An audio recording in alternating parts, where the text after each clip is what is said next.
The farrier's hammer rang against the anvil in rhythm with Yannick Drummond's heartbeat. But the sound could not drive the image of her from his mind, the orc woman in chains. Green skin gleaming with sweat, dark hair tangled around her shoulders. Small tusks just visible as she pressed her lips together in silent fury, while men dragged her past his forge 3 days ago.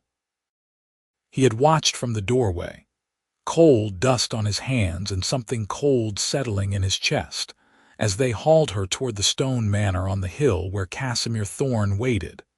The man who had bought her like livestock from whatever desperate or corrupted kin had sold their own blood. Yannick had seen Thorne once, a man with rings on every finger and cruelty in his smile, a merchant who had grown rich on the borderlands and now wanted an exotic bride to display like a trophy. The hammer slipped in Yannick's grip and he cursed, sucking his burned thumb, the pain sharp and immediate but nothing compared to the gnawing certainty that if he did not act, that woman would be shackled to a monster for the rest of her days. He had made his decision somewhere between midnight and dawn, packing his saddlebags with bread and dried meat, filling waterskins, checking the length of his farrier's file, a tool made to rasp through horseshoe nails, but sharp enough, with patience, to cut through iron. His bay gelding stamped nervously as Yannick saddled him in the darkness before sunrise, sensing his rider's tension. Thorne was moving his bride at dawn, taking her to his estate 2 days north, where the wedding would be solemnized by some bought priest before anyone could intervene. Yannick had learned this from the stableman who supplied Thorne's horses, a man loose-tongued when drunk. The route would take them across the moors on the old trader's road, and there were places where the land dipped low, where a man on a fast horse could come down from the hills and intercept a slower wagon. The sky was turning gray at the edges when Yannick reached his chosen spot, a place where the road curved through a shallow valley between 2 heather-covered slopes. He waited in a copse of wind-twisted pines, his horse's breath steaming in the cold morning air, his own heart hammering so hard he thought it might crack his ribs. This was madness. He was a farrier, a man who shod horses and mended plows, not a hero from some ballad. He had served his time in the border militia 10 years ago, could ride and fight well enough, but this was not a war. This was theft or rescue, depending on who told the tale. Then he heard the rattle of wheels and the clop of hooves, and his time for doubt was over. The wagon came into view, a heavy covered cart pulled by 2 draft horses, with outriders before and behind.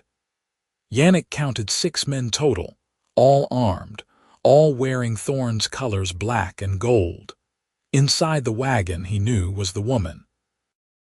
He touched his heels to his horse and burst from the trees at a gallop, angling not for the guards but for the wagon itself, trusting to surprise and speed.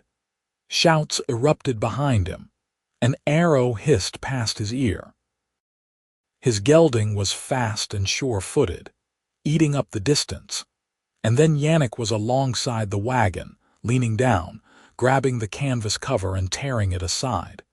She was there, sitting on bare boards, her wrists shackled together and chained to an iron ring bolted to the wagon bed. Her eyes, amber, fierce, startled, met his for one electric instant. He did not speak. There was no time for words. He threw himself from the saddle into the wagon, the impact jarring his bones, and dragged the file from his belt.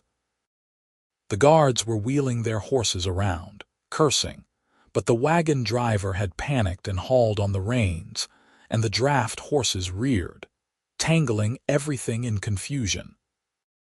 Yannick pressed the file to the chain link at her wrist and began to rasp, his hands moving with the speed and precision of a man who had worked metal all his life. The orc woman stared at him, her mouth opening as if to speak, but then she seemed to understand and held her wrists as steady as stone. The file bit through the iron with agonizing slowness, seconds that felt like hours, while outside the wagon men were shouting, and the driver was fighting to control the horses. The chain parted with a sharp snap. Yannick grabbed her hand, her skin warm, her fingers strong, and hauled her to her feet. His gelding had followed the wagon, trained to stay close, and Yannick lunged for the saddle, pulling the orc woman with him. She moved with surprising grace, vaulting up behind him even with the shackles still circling her wrists, and then Yannick was kicking his horse into a dead run, tearing away from the wagon and the shouting men. An arrow struck his saddlebag. Another whipped through the air near his head. The orc woman's arms locked around his waist, holding tight as the gelding stretched into a flat gallop across the moorland. Behind them the guards were giving chase, but they had been caught flat-footed and their horses were not fresh. Yannick leaned low over his horse's neck. The woman pressed against his back and rode hard toward the rising sun. They fled across the dawn-lit moors with the sky turning gold and rose above them, the heather a dark purple sea rolling away on all sides. Yannick did not look back. He knew the land here, had ridden these trails since boyhood, and he guided his gelding through hidden dips and over rocky outcrops where the pursuit would have to slow. The woman behind him said nothing, only held on with desperate strength, her breath warm against his shoulder. The sound of hoofbeats behind them faded, then surged closer again, then faded once more as Yannick wove through a stand of ancient oaks and splashed across a shallow stream, the icy water spraying up around them. By the time the sun had fully risen, they had left the road far behind and were climbing into the high country where the moors gave way to rough hills cloaked in gorse and bracken. Yannick finally slowed his horse to a walk, the gelding heaving beneath him, sides dark with sweat. He turned in the saddle to look back. The moorland stretched empty behind them, no sign of pursuit. They had, for the moment, escaped. The orc woman released her grip on his waist and slid down from the horse, landing lightly on her feet.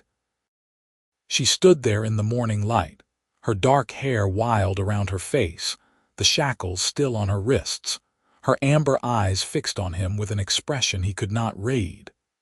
She was tall for a woman, nearly his own height, with a lean, athletic build and green skin that seemed to glow in the dawn. Her clothing was a simple gray dress, torn at the hem, and her feet were bare and bleeding from the rough ride. Yannick dismounted, his legs unsteady. Now that the mad rush was over, the reality of what he had done was settling on him like a weight. He had just attacked a merchant's convoy, stolen what Thorn would call his property, and made himself an outlaw. There would be consequences. Thorn was not a man who forgave insults, and this was more than an insult. This was war. The orc woman spoke, her voice low and rough. Why? Yannick looked at her. He had no good answer. He had acted on instinct, on the memory of her face as they dragged her past his forge, on the sick certainty that he could not let it happen. But how could he explain that to a stranger? He settled for the simplest truth, because it was wrong. She studied him for a long moment, her amber eyes searching his face. Then she held out her wrists, the shackles glinting in the sunlight.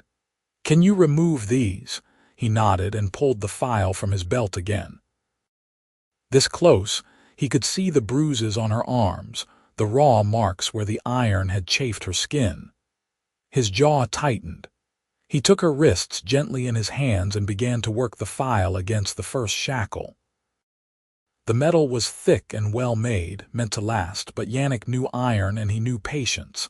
He worked steadily while she stood motionless, watching his face. "My name is Rasha," she said quietly. "Rasha Grimwood." Yannick Drummond. He did not look up from his work. The file rasped and bit, metal shavings falling away. Farrier by trade, fool by recent evidence, her mouth quirked in what might have been the beginning of a smile. You ride well for a farrier, militia service. Long time ago. The first shackle split and fell away. He moved to the second, his fingers brushing the inside of her wrist where her pulse beat steady and strong. How did you end up in chains? Her face hardened. My uncle sold me. He had gambling debts. Thorn offered gold, and my uncle did not ask questions about why a human merchant wanted an orc wife. She said the word wife with bitter irony. I think he knew. I think he did not care. Yannick's hand stilled for a moment, anger flaring hot in his chest. Then he forced himself to focus and kept filing. Your uncle is a coward and a traitor to his blood. Yes, the word was flat final. He is. The second shackle parted and fell to the ground. Rasher rubbed her wrists, wincing at the raw skin, then looked at Yannick with an expression that was equal parts wariness and something that might have been gratitude. Where are we going? That was the question, was it not?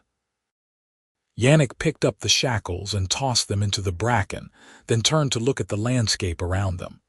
They were in the high moors now, a wild country of hills and hidden valleys far from any town.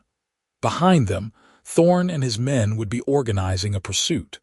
Ahead was uncertain. North, he said finally. There is a settlement called Ashford, 3 days' ride if we push hard. It is a free town governed by a magistrate appointed by the crown. Thorn has no authority there. If we can reach it, we can bring your case before the law. Coerced marriage is illegal, and so is slavery. The magistrate can void the contract and issue a warrant for Thorn. Rasher raised one eyebrow, her tusks just visible. You think the law will protect an orc? I think the law in Ashford is honest. The magistrate is a woman named Helena Cross. She has a reputation for fairness. He met her gaze. It is the best chance we have unless you have somewhere else to go. She was silent for a moment, looking away across the moors. When she spoke again, her voice was softer. No, I have nowhere, my family. My uncle was all I had left. My parents died years ago. I thought I could trust him. She shook her head, and Yannick saw the pain in her eyes, quickly hidden. Ashford, then. Let us go before Thorn finds our trail. They rode through the day, taking turns on the gelding to spare the animal's strength. Yannick led them along deer trails and shepherd's paths, avoiding the roads where Thorn's men might be waiting. They stopped once at a moorland spring to water the horse and refill the skins, and Rasha knelt by the water and washed the blood from her feet. Yannick watched her from the corner of his eye, this woman he had stolen from a merchant's wagon on a mad impulse. She moved with quiet competence, tearing strips from the hem of her dress to bind her feet, her face calm and focused. She did not complain, did not ask for comfort. She simply endured. By midday they were deep in the hills, following a narrow valley where a stream tumbled over mossy rocks, and the air smelled of wet earth and wild thyme. Yannick called a halt in a sheltered spot beneath an overhang of stone, judging they could risk a brief rest. He unsaddled the gelding and rubbed the horse down with handfuls of dry grass while Rasha sat on a flat rock, flexing her sore feet. He pulled bread and dried meat from his saddlebag and offered half to her. She took it with a nod of thanks and ate in silence, her gaze distant. Yannick watched her, trying to reconcile the fierce woman who had held on to him during that wild ride with the quiet, wounded person sitting before him now. There was a stillness to her, a reserve, as if she had drawn all her pain and anger down into some deep well inside herself where it could not be seen. "Tell me about Thorn," she said abruptly. "You know him." Yannick shook his head. "Only by reputation. He came to the borderlands 5 years ago, made his fortune trading in goods from the frontier. Furs, metals, timber. He has a manor near my village and he throws his weight around, but I have never had direct dealings with him. I know he is dangerous, though." Men who cross him have a way of disappearing. Rasha's jaw tightened. He came to my uncle's house a month ago. He saw me and decided he wanted me. Offered a bride price. My uncle accepted before I even knew what was happening. Her hands clenched into fists. I tried to run. He had his men catch me and lock me in a cellar. 3 days I was down there in the dark. Then they chained me and put me in that wagon. Yannick felt a cold fury building in his chest. He set down his bread, appetite gone. When we reach Ashford, I will testify to what I saw. That you were chained, that you were being taken against your will. The magistrate will listen. And if Thorn catches us before we reach Ashford, then we fight. She looked at him for a long moment, her amber eyes unreadable. You are a strange man, Yannick Drummond. Most humans would not risk themselves for an orc. He met her gaze. Most humans are fools. That surprised a short laugh out of her, quickly stifled. It was the first time he had heard her laugh, and the sound of it did something odd to his chest, a tightness and a warmth all at once. He looked away, pretending to check the saddle straps, and told himself he was only doing what was right. That was all. Nothing more. They rested for an hour, then rode on. The afternoon was warm and golden, the sun slanting through the heather, but Yannick kept them moving at a steady pace, always watching the trail behind for signs of pursuit.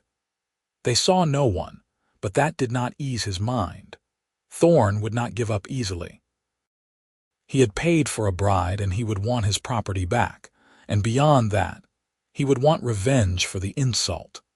As evening approached, they descended into a wooded valley where oak and ash trees grew thick, and a river ran cold and clear. Yannick found a sheltered campsite on the riverbank, hidden from the trail by a tangle of bushes. He unsaddled the horse and set the animal to graze while Rasha gathered deadwood for a fire. They worked together in comfortable silence, each knowing their role without needing to discuss it. When the fire was crackling and the last light was fading from the sky, Yannick sat down on a log and stretched his sore legs. Rasha sat across from him, her face lit by the flickering flames, and for a while neither of them spoke. The night sounds of the forest rose around them, the hoot of an owl, the rustle of small creatures in the underbrush, the constant murmur of the river. "How long have you been a farrier?" Rasha asked, breaking the silence. 12 years. I apprenticed to the smith in my village when I was 15. He taught me the trade, and when he retired, I took over his forge. Yannick poked at the fire with a stick, sending up a shower of sparks. It is good work, honest. I like working with my hands, shaping metal, making things that are useful. Do you have family, a sister? She married a farmer in the next valley and has 3 children. I see her when I can. He glanced at Rasha. My parents died when I was young. Fever took them both one winter. I am sorry, he shrugged. It was a long time ago. But the old grief was still there, buried deep, and he suspected Rasha understood that better than most. What about you, before all this? What did you do? She was quiet for a moment, staring into the fire. I worked the land. My family had a farm on the edge of orc territory near the human border. We grew barley and kept goats. It was a simple life, but it was ours. Her voice went distant. After my parents died, my uncle convinced me to come live with him in the village. He said it was safer, that a woman alone would struggle. I believed him. I was a fool. You trusted family. That is not foolish. It is if the family is worthless. She looked up, and in the firelight her eyes were fierce. I will never forgive him. And if I ever see him again, I will make him regret what he did. Yannick believed her. There was steel in this woman, a core of strength that Thorn and her uncle had both underestimated. They had thought they could break her, chain her, make her into something tame and obedient. They had been wrong. You should sleep, he said gently. I will take first watch. She nodded and lay down on her side near the fire, pillowing her head on her arm. Yannick draped his cloak over her and she murmured a thanks, already half asleep. He sat with his back against a tree, a heavy branch within reach in case of trouble, and watched the darkness beyond the firelight. His mind was restless, turning over the events of the day, the feel of her arms around his waist as they rode, the sound of her voice, the way her eyes had met his when he tore open the wagon cover. He had known her for less than a day, and already she occupied his thoughts in a way that unnerved him. He told himself it was only concern, the natural protectiveness one felt for someone in danger. But deep down, he knew it was more than that. He had seen her 3 days ago, chained and furious, and something in him had recognized something in her. Kindred spirits, perhaps. Two people who did not bend easily, who knew the value of freedom. Or maybe it was simpler than that. Maybe he had just looked at her and seen someone worth saving, and that had been enough. The night passed slowly. Yannick woke Rasha after a few hours and she took over the watch, letting him sleep. He dreamed of fire and chains, of riding through endless darkness with her arms around him, and woke before dawn feeling restless and on edge. They ate a cold breakfast and were on the road again as the first light touched the sky. The second day of their flight was harder than the first. The land grew rougher, the trails more difficult, and Yannick had to lead the horse on foot for long stretches. Rasha walked beside him, her makeshift bandages stained with blood, but she did not complain. They spoke little, saving their breath for the climb. Around midday they crested a high ridge and saw, far behind them, a thin line of dust rising against the sky. Riders moving fast. "Thorn," Rasha said, her voice flat. Yannick nodded. He had expected pursuit, but seeing it made his stomach tighten. "We have a lead, but not much of one. We need to move faster." They pushed on, driving themselves and the horse harder than was wise, but necessity overrode caution. The ridge gave way to a plateau of open moorland, and Yannick took a risk, mounting the horse with Rasha behind him and urging the gelding into a canter. The animal was tired but game, and they covered ground quickly, the wind whipping through their hair and the sun hot on their backs. By evening they had reached the northern edge of the moors, where the land dropped away into a series of forested valleys. Yannick guided them down a treacherous slope and into the trees, then called a halt in a dense thicket where they could not be seen from above. He tended to the horse first, checking the animal's legs and hooves, making sure the gelding had not gone lame. The horse was exhausted but sound, and Yannick allowed himself a small measure of relief. Rasha had collapsed against a tree trunk, her face pale, her breathing ragged. Yannick crouched beside her and gently took her foot in his hands, unwrapping the bloodied bandages. The cuts were deep and ugly, and he cursed under his breath. She needed proper rest, proper care, but they had neither time nor safety to offer. "I am fine," she said, though her voice was tight with pain. "You are not fine." Yannick pulled a flask from his saddlebag, uncorked it, and poured a measure of harsh spirits over the wounds. Rasha hissed but did not pull away. He tore fresh strips from his own shirt and wrapped her feet as carefully as he could. "You need rest. We cannot stop. Thorn is too close. We can spare a few hours. The horse needs it, and so do you." He met her eyes. "We will not outrun them if we collapse from exhaustion. Better to rest now and move at dawn." She looked like she wanted to argue, but in the end she nodded. They made a cold camp, not daring a fire, and shared the last of the bread and meat. Darkness fell quickly beneath the trees, and the forest came alive with the sounds of night. Yannick sat beside Rasha, close enough that their shoulders almost touched, and kept watch while she dozed fitfully. Somewhere in the hours after midnight she woke with a start, her breath coming fast and panicked. Yannick reached out instinctively and took her hand. "You are safe. I am here."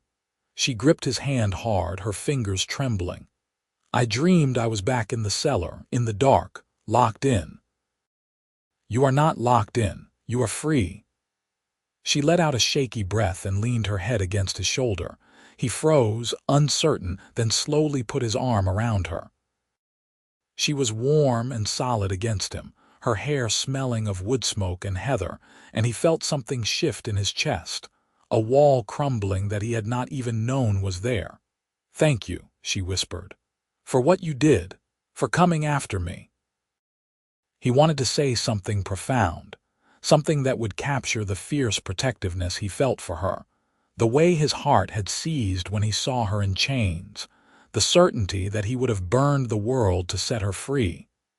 But words were not his strength, so he settled for the simple truth. "I could not leave you there." She lifted her head and looked at him, and in the darkness her eyes were shadowed and unreadable.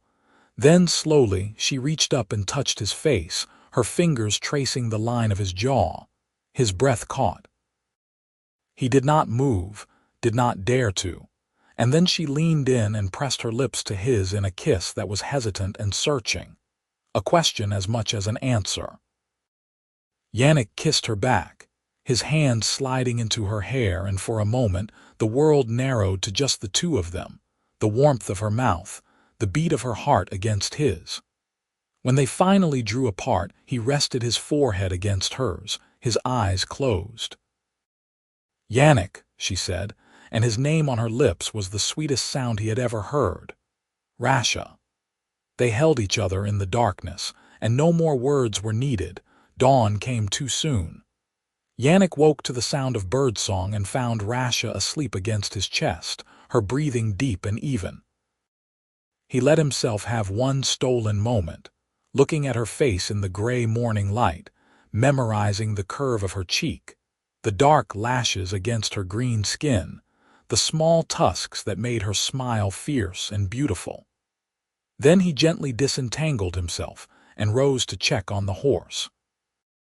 They were moving within the hour, Rasher riding while Yannick walked beside her, leading the gelding down through the forested valleys. The land here was wild and tangled, overgrown with brambles and thick with fallen logs, and their progress was slow.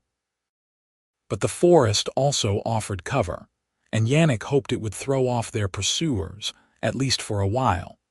Around mid-morning, they heard the distant sound of hoofbeats and men's voices.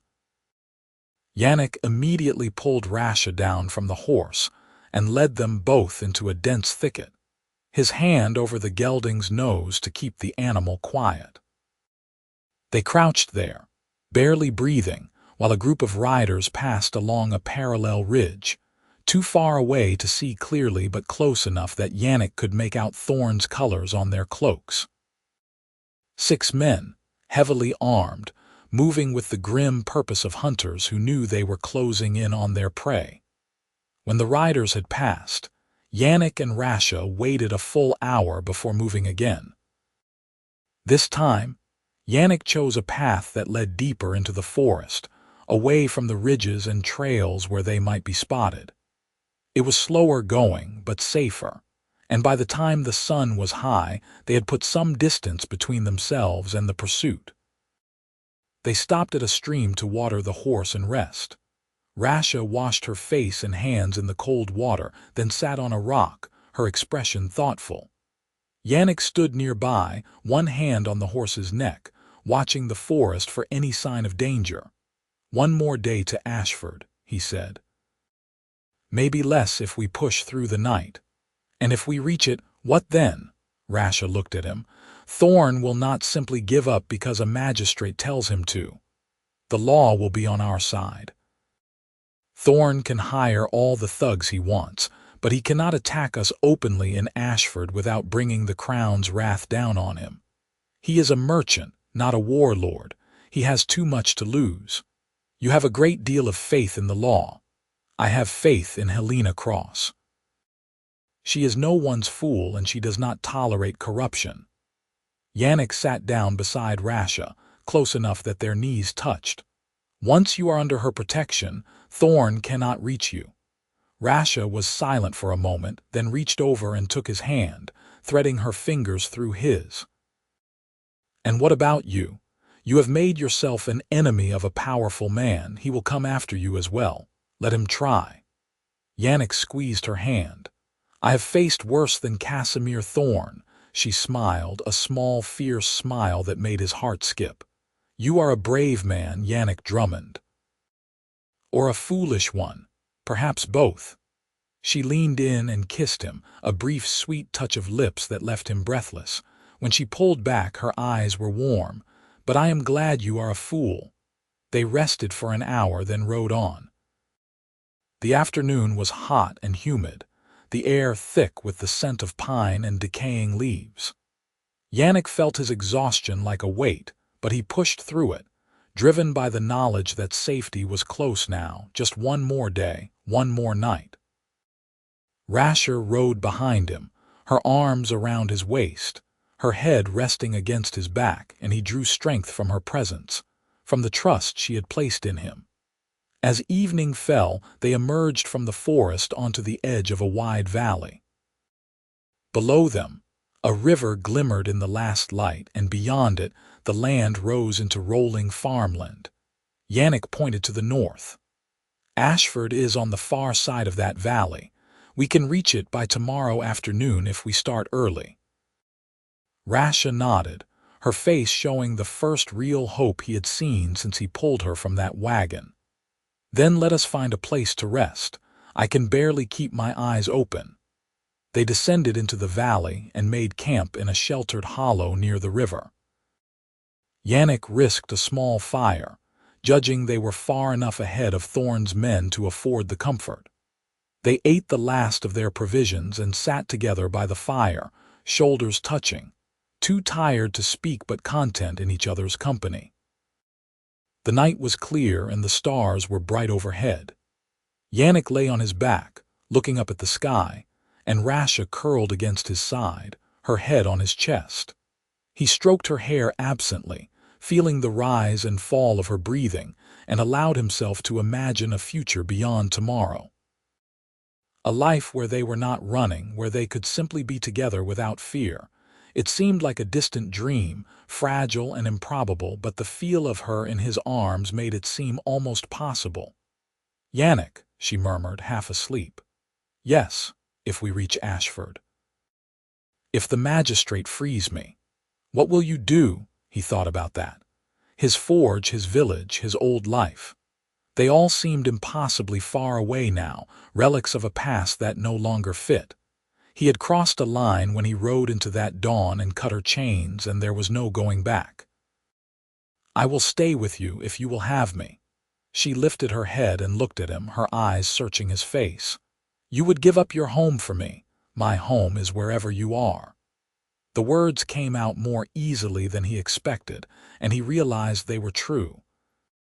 Somewhere in the past 3 days, this woman had become the center of his world, and the thought of being without her was unbearable. Tears shone in her eyes. She kissed him, slow and deep, and he pulled her close, holding her as if she might vanish if he let go. When they finally broke apart, she whispered against his lips, Then I will have you, Yannick Drummond. If we survive this, I will have you. We will survive. She smiled, fierce and beautiful. Yes, we will. They slept tangled together, and for the first time since the chase began, Yannick rested deeply, his dreams filled with light instead of shadows. He woke to the sound of horses and the rough hands of men dragging him to his feet. For a disorienting moment he thought he was still dreaming, but then a fist slammed into his stomach and he doubled over, gasping, the pain sharp and real. Beside him, Rasha was struggling against 2 men who held her arms pinned, her face twisted in fury. Casimir Thorn stood a few feet away, impeccably dressed even in the wilderness, his rings glittering in the early morning light. He smiled, a cold predatory smile, and Yannick felt ice slide down his spine. Did you really think you could steal from me and escape? Thorn's voice was smooth, almost pleasant. "I have been tracking you since you left the road, farrier. You led me a merry chase, I will grant you that, but you were never going to reach Ashford." Yannick tried to speak, but one of the men holding him hit him again, this time across the face. His vision blurred and he tasted blood. Through the haze, he saw Rasha kick one of her captors in the shin, heard the man curse, and then she was on the ground, crying out as someone struck her. Rage surged through Yannick, burning away the pain. He lunged forward, breaking free for one wild moment, his hands reaching for Thorn's throat. He got close enough to see the flicker of fear in the merchant's eyes before arms closed around him and yanked him back. Someone clubbed him across the back of the head, and the world tilted sickeningly. Thorn adjusted his coat, his composure regained. "You have cost me a great deal of trouble, Drummond. Time, money, reputation. My men think I am weak for letting a farrier make a fool of me." He stepped closer, his voice dropping to a hiss. "I am going to make an example of you. When I am finished, no one will ever dare cross Casimir Thorn again." "The law will come for you," Yannick managed, his voice thick with blood. "Kidnapping, slavery, assault. You cannot hide this," Thorn laughed.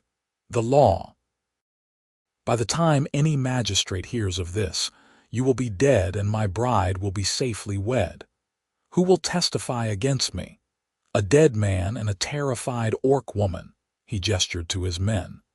"Tie him to that tree. I want him to watch what happens to those who interfere in my affairs." They dragged Yannick to an oak tree and bound his wrists behind him, the rope cutting into his skin. Rasha was forced to her knees a few feet away, her hands tied in front of her, her face bruised but her eyes still burning with defiance.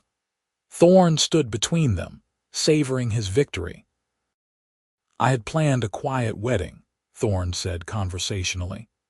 "A small ceremony, just my household and a priest, but I think I will make it a public affair instead. Let everyone see that Casimir Thorn takes what he wants and keeps it. You will make a beautiful bride, my dear, once we have broken that rebellious spirit of yours." Rasha spat at his feet. "I will never marry you, I will die first. That can be arranged." Thorn's smile turned cruel. "But first you will watch your would-be rescuer suffer. Perhaps that will teach you the price of defiance." He nodded to his men, and two of them moved toward Yannick, drawing their knives. Yannick braced himself, his mind racing for some way out, some desperate plan. But he was tied and outnumbered, and Thorn had won. Then from the trees, a voice rang out, sharp and commanding. "In the name of the crown, halt where you stand." Everyone froze. A dozen riders emerged from the forest, wearing the blue and silver of the crown's guard. At their head was a woman in a magistrate's robe, her gray hair pulled back in a severe bun, her face lined but strong. She rode forward, her gaze sweeping over the scene and her expression turned thunderous. "Helena Cross," Yannick breathed, hardly daring to believe. The magistrate dismounted and walked straight to Thorn, ignoring his men. "Casimir Thorn, I have been looking for you. Witnesses came forward 2 days ago with reports of an abduction. A woman dragged in chains to your manor. I obtained a warrant and came looking, but you had already fled with your victim." She looked past him to Rasha. "I assume that is the woman in question." Thorn's face had gone white, then red. "This is a private matter, magistrate, a marriage contract, legally binding." "A contract signed under duress is not legal, and I see no contract here, only a bound woman and a man about to be tortured." Helena Cross's voice was like steel. "You are under arrest, Thorn, for kidnapping, assault, and attempted coercion. Your men are under arrest as accessories." She gestured to the guards. "Take them." For a moment, Yannick thought Thorn might resist. The merchant's hand moved toward his belt where a dagger hung, and his men shifted uneasily, outnumbered but still armed. Then Helena Cross drew a pistol from her robe and aimed it steadily at Thorn's chest. "I would be delighted if you gave me an excuse to shoot you. Make your choice." Thorn's hand dropped. His men, seeing their employer surrender, threw down their weapons. The guards moved in quickly, securing them all with practiced efficiency. One guard cut Yannick's bonds and helped him to stand, and another gently untied Rasha and lifted her to her feet. Helena Cross approached them, her stern face softening slightly. "You two look like you have had a rough journey."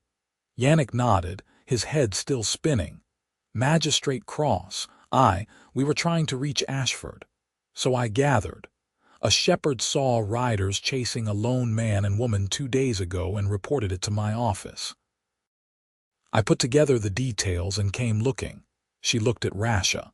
"Are you all right, child?" Rasha nodded, her eyes bright with unshed tears. "I am now, thank you. Thank your farrier. He is the one who saved you first." Helena Cross looked at Yannick with an appraising eye. "You took a great risk, young man. Thorn is a dangerous enemy. It was the right thing to do." "Yes, it was." She turned to her guards. "Get these prisoners back to Ashford. I will question them there and bring these two as well. They will need to give statements, and the woman will need to be examined by a physician." The guards brought horses, and Yannick and Rasha were helped into the saddle. As they rode toward Ashford, surrounded by the Crown's guards, Yannick felt the tension finally drain from his body. They had done it. They had survived. Rasha rode beside him, her hand reaching out to clasp his, and he held on tight, never wanting to let go. Ashford was a prosperous town built around a stone fortress on a hill. The magistrate's residence was within the fortress walls, and Helena Cross led them there, personally seeing them settled in comfortable rooms with hot water and clean clothes. A physician examined Rasha's injuries and treated her feet, and a servant brought them a meal of hot stew and fresh bread. Yannick ate mechanically, still half expecting Thorn to burst through the door, but as the hours passed and nothing happened, he began to believe they were truly safe. The next morning, they gave their statements to Helena Cross in her chambers. Yannick described everything he had seen, from the moment he first glimpsed Rasha in chains to the final confrontation in the valley. Rasha told her story as well, her voice steady, despite the pain of reliving those memories. The magistrate listened carefully, taking notes, and when they were finished, she sat back and steepled her fingers. "Your testimony is more than sufficient. I will have no difficulty voiding any supposed contract between Thorn and your uncle, Miss Grimwood. As for Thorn himself, he will face trial for kidnapping and assault. I expect he will spend a considerable time in prison, if not worse." She looked at Yannick. "You may have made yourself an enemy, Mr. Drummond, but you also have the protection of this court. Thorn will not be allowed to retaliate. Thank you, magistrate. Do not thank me. You did the hard part." Helena Cross allowed herself a small smile. "Now, as to the matter of your future. Miss Grimwood, you are a free woman. You may go wherever you wish, do as you please. Do you have family or friends who can take you in?" Rasha glanced at Yannick, and he saw the question in her eyes. He reached over and took her hand, and she smiled. "I have found where I wish to be, magistrate." Helena Cross raised an eyebrow. "I see. And you, Mr. Drummond, what are your plans?" "To stay with Rasha, if the magistrate has no objection." "Why would I object? You are both of age and free to make your own choices." She stood, signaling the end of the interview. "You are welcome to remain in Ashford as long as you need. When you are ready to settle somewhere, come see me. I may be able to help." They left the magistrate's chambers and walked through the fortress courtyard, hand in hand. The sun was warm and the sky was a clear blue, and for the first time in days, Yannick felt like he could breathe freely. Rasha leaned against him, her head on his shoulder, and he wrapped his arm around her waist. "What do we do now?" she asked softly. "Whatever we want." He looked down at her, memorizing the way the sunlight caught in her hair, the soft curve of her mouth. I think I would like to stay in Ashford, set up a forge, maybe buy some land, make a life together. Yes, together." He hesitated, then plunged ahead. "Rasha, I know we have only known each other a few days. I know this is fast, maybe too fast. But I cannot imagine my life without you in it. I do not need time to know that you are the one I want to wake up beside every morning, the one I want to build a future with. If you will have me." She turned to face him, her amber eyes shining. "You cut my chains and rode with me through dawn. You risked your life for mine. You have already given me more than anyone ever has. Of course I will have you, you foolish, brave, wonderful man." He kissed her then, right there in the courtyard, with soldiers and servants and passers-by looking on. He did not care who saw. He only cared about the woman in his arms, the feel of her lips on his, the certainty that this was where he belonged. When they finally broke apart, both of them were smiling. "We should probably make it official," Yannick said. "Find a priest, have a proper ceremony, if you want that." "I want that," Rasha grinned. "I want to marry you, Yannick Drummond, not because I am forced to, but because I choose to, because I love you." He felt his throat tighten with emotion. "I love you too, Rasha Grimwood, more than I ever thought possible." They found a priest in the town cathedral, an elderly man with kind eyes who listened to their story, and agreed to marry them that very afternoon. Helena Cross attended as a witness, along with a handful of guards and townsfolk who had heard the tale and come to see the farrier and the orc bride he had rescued. The ceremony was simple and heartfelt, and when the priest pronounced them husband and wife, Yannick lifted Rasha in his arms and spun her around, both of them laughing with pure joy. In the weeks that followed, they settled into their new life. Helena Cross, true to her word, helped them find a plot of land on the edge of Ashford, a small farm with good soil and a stream running through it. Yannick built a forge with his own hands, using the skills he had honed over years, and soon he was taking commissions from local farmers and townspeople. Rasha planted a garden and tended it with care, and together they built a modest house, working side by side from dawn to dusk. One evening, as the summer sun was setting, Yannick stood in the doorway of their home and looked out over the land they had claimed as their own. Rasha came up behind him and slipped her arms around his waist, resting her chin on his shoulder. "Happy?" she asked. "More than I ever thought I could be." He turned and kissed her temple. "What about you?" "I am free. I am loved. I am home." She gestured to the wall opposite the door where Yannick had hung the broken chain he had cut from her wrists on that wild dawn ride. "Every time I look at that, I remember what you did for me, what we did for each other. It is a good reminder." Yannick took her hand and led her inside, closing the door behind them. "That we chose this, that we are here because we fought for it."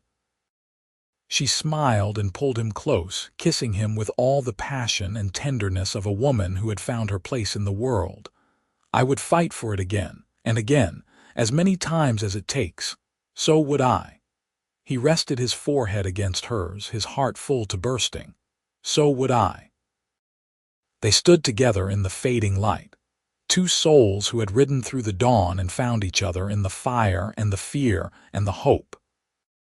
And as the stars began to appear overhead, they knew that whatever the future held, they would face it together, bound not by chains but by love freely given and freely received. The dangerous groom was locked away. The orc bride was a bride no longer but a wife by choice. And the man who had cut her chains had found his own freedom in the bargain. Their story had begun with a desperate gamble at dawn, and it would continue through all the days and nights to come. A tale of courage and love that would be told for generations in the town of Ashford, where a farrier and his orc wife built a life together against all odds and found their happily ever after. The seasons turned and the land prospered under their care. Yannick's forge became known throughout the region for the quality of his work, and Rasha's garden produced vegetables so abundant that they had plenty to sell at the market. They made friends among the townspeople, and though there were a few who looked askance at the orc woman married to a human man, most saw only the love between them and respected it. One autumn afternoon, as Yannick was finishing a commission for a plow blade, Rasha came to the forge with a look on her face that made his heart skip. She said nothing, only took his hand and placed it on her belly, and in that moment he understood. His eyes widened and he pulled her into a fierce embrace, overcome with emotion. "Are you certain?" he asked, his voice rough. "The physician confirmed it this morning." She smiled through tears of joy. "We are going to have a child, Yannick." He laughed, a sound of pure delight, and spun her around as he had on their wedding day. They stood together in the forge, surrounded by the smell of hot metal and coal smoke, and talked about the future they would build for their child. A future where orc and human could live together without fear, where love was stronger than prejudice, where chains were only a memory. Winter came and the land slept under snow. Yannick and Rasha spent the long evenings by the fire, talking and planning, preparing their home for the arrival of their baby.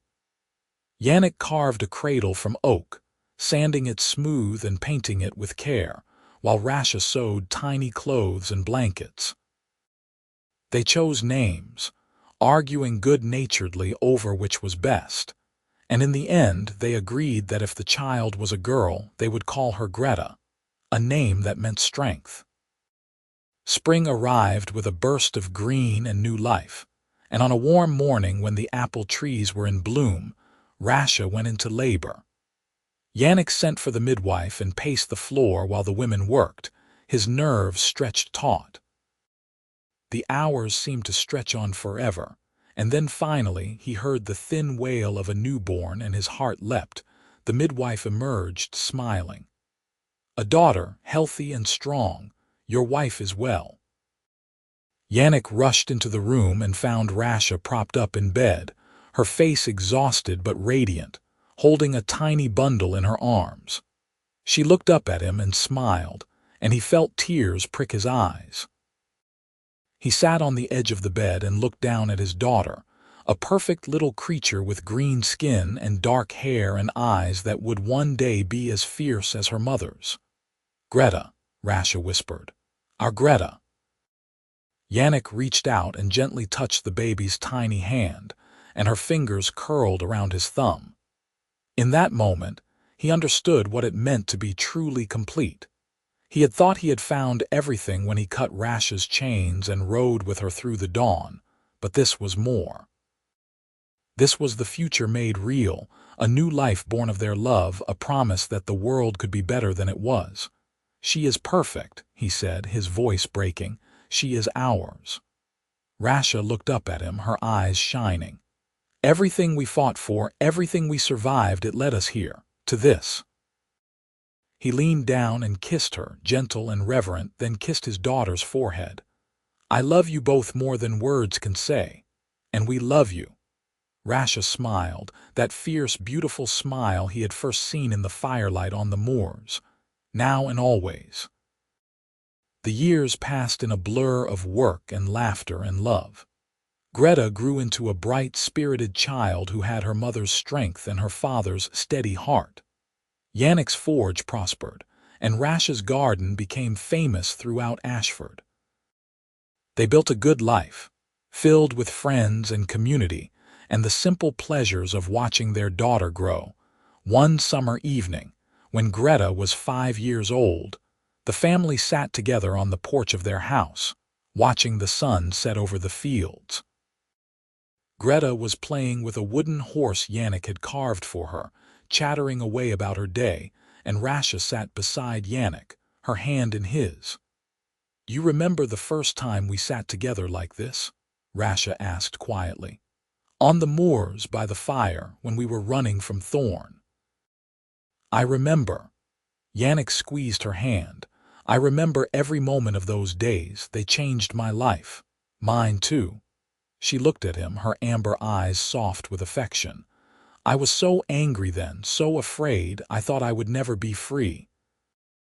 And then you rode out of the dawn like something from a story, and everything changed. I saw you in chains, and I could not leave you there. It was as simple as that. It was not simple. It was brave." She leaned her head on his shoulder. "You gave me back my life. And then you gave me so much more. A home, a family, a future. We gave that to each other." Yannick kissed the top of her head. "I would do it all again, every moment, just to end up here with you." Greta looked up from her toy and climbed into her father's lap, her small face serious. "Papa, tell me the story about the chains." Yannick glanced at Rasha, who nodded. It was a story they had told their daughter before, a tale of courage and love that Greta never tired of hearing. Yannick wrapped his arms around his daughter and began. "Once upon a time, there was a man who worked at a forge, making horseshoes and mending tools. He lived a quiet life, and he thought he would always live that way. But one day he saw a woman in chains, and he knew that he had to help her, no matter the cost. So he saddled his horse and rode out into the dawn." Greta listened with wide eyes, and Rasha smiled, her hand resting on Yannick's shoulder. The sun sank below the horizon, painting the sky in shades of gold and crimson, and the family sat together in the warm evening air, bound by love and memory and the promise of all the days to come. Inside the house, the broken chain hung on the wall, a reminder of the dawn when everything changed. But it was no longer a symbol of captivity. It was a symbol of freedom, of the choice to fight for what mattered, of the love that could break any bond and build something beautiful in its place. And as the stars began to appear overhead, Yannick Drummond held his wife and daughter close and knew that he had found his place in the world. Not in the quiet forge where he had once worked alone, but here, in this home he had built with his own hands, with the woman he had rescued and the child they had brought into the world together. The dangerous Groom was long gone, his threat ended, and the orc bride had become something far greater, a wife, a mother, a woman who had claimed her freedom and her future with both hands. Their story had begun with chains and fear and a wild ride through the dawn, but it had become something else entirely. It had become a tale of hope and courage and love that would echo through the years, a legacy for their daughter and all who came after. And as Yannick sat with his family in the gathering darkness, he knew that every risk he had taken, every moment of fear and danger had been worth it for this, for the life they had built together, for the love that had carried them through the fire, for the freedom they had fought for and won, for the simple, profound joy of coming home to the people who mattered most. The dawn had long since passed, but its light remained bright and enduring in every corner of the life they had made. And that was enough, more than enough. It was everything.